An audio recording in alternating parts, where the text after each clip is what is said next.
At 6:17 in the morning, the alarm on Daniel's phone begins to vibrate against a wooden table. He doesn't hear it the first time. The second time, his hand reaches out from under the blanket.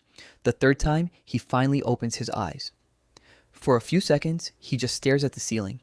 There's a water stain above him shaped almost like a continent. His room is cold. His phone says 6:21 a.m.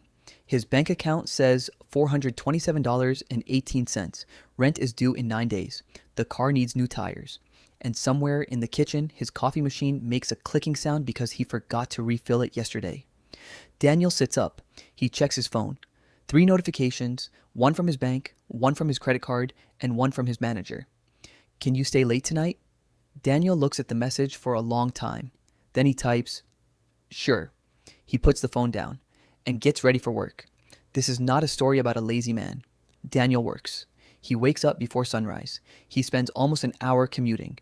He answers emails during lunch. He comes home tired. He orders food when he's too exhausted to cook. He pays his bills. He tries to save. And every month somehow the money disappears. Not dramatically, not all at once. It disappears quietly.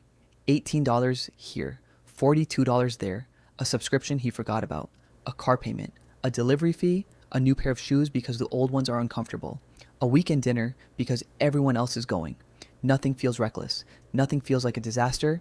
And yet, 5 years later, Daniel is standing in almost exactly the same place. That is the strange part.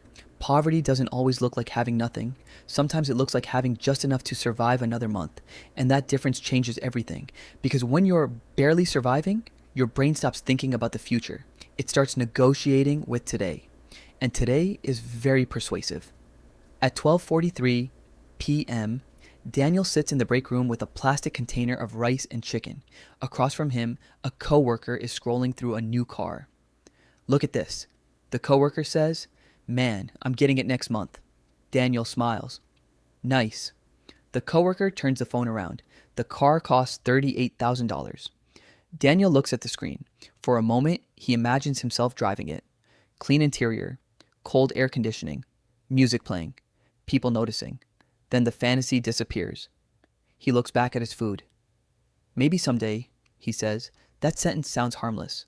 But sometimes the most expensive words in a person's life are maybe someday, because someday has no deadline. Someday doesn't require a plan. Someday allows you to feel hopeful without changing anything. And this is where the first trap begins. People often believe that staying poor is mainly about income, but income is only one part of the story. What matters is what happens to the money after it arrives. Daniel gets a raise 6 months later. His salary increases by $400 a month. He celebrates. For the first few weeks, he feels different.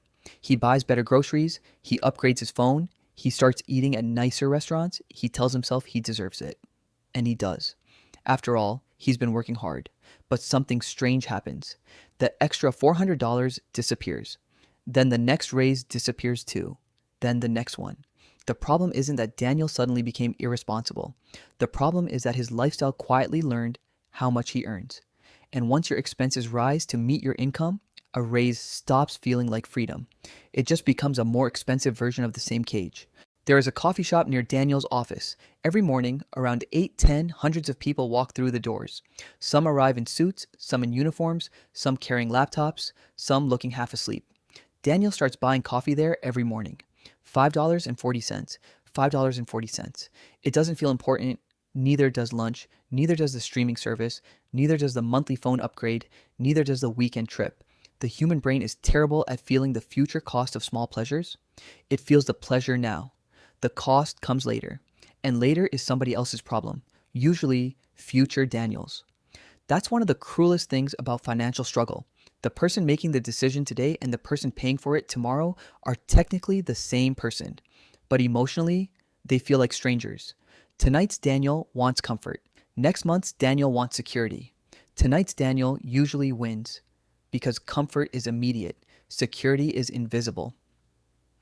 At 11:48 p.m., Daniel lies in bed. The room is dark except for the blue light from his phone. He opens a video about investing. 5 ways to become financially free. He watches for 6 minutes, then another video. 7 habits of wealthy people, then another. How to make your first million. For a moment, he feels motivated. Tomorrow will be different. Tomorrow he'll start. Tomorrow he'll save. Tomorrow he'll learn. Tomorrow he'll build something. Then his eyes become heavy. He puts the phone down and falls asleep. The next morning, the alarm rings again.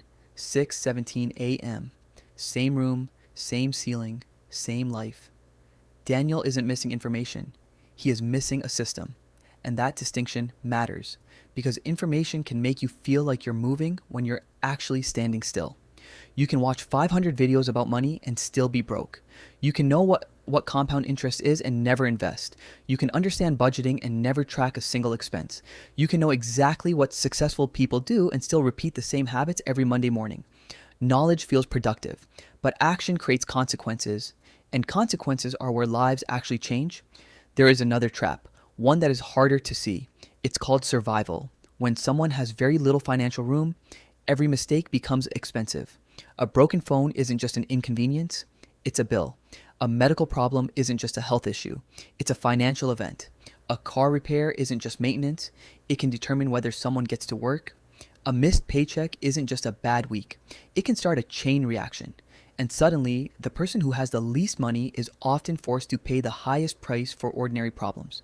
They use credit because they don't have cash. Then they pay interest because they use credit. Then they work more hours to cover the interest. Then they have less time. Less time means more convenient spending. More convenient spending means less savings. Less savings means the next emergency requires more credit. And the circle closes. Not because anyone planned it, but because the system rewards survival before progress. That's why getting out can feel impossibly slow. The first goal isn't becoming rich. Sometimes it's simply becoming difficult to break. 1 month of expenses saved, then 2, then 3. A little breathing room, a small amount of cash sitting untouched. It looks unimpressive, but psychologically it changes everything because money isn't only purchasing power. Sometimes money is time. Sometimes money is the ability to say no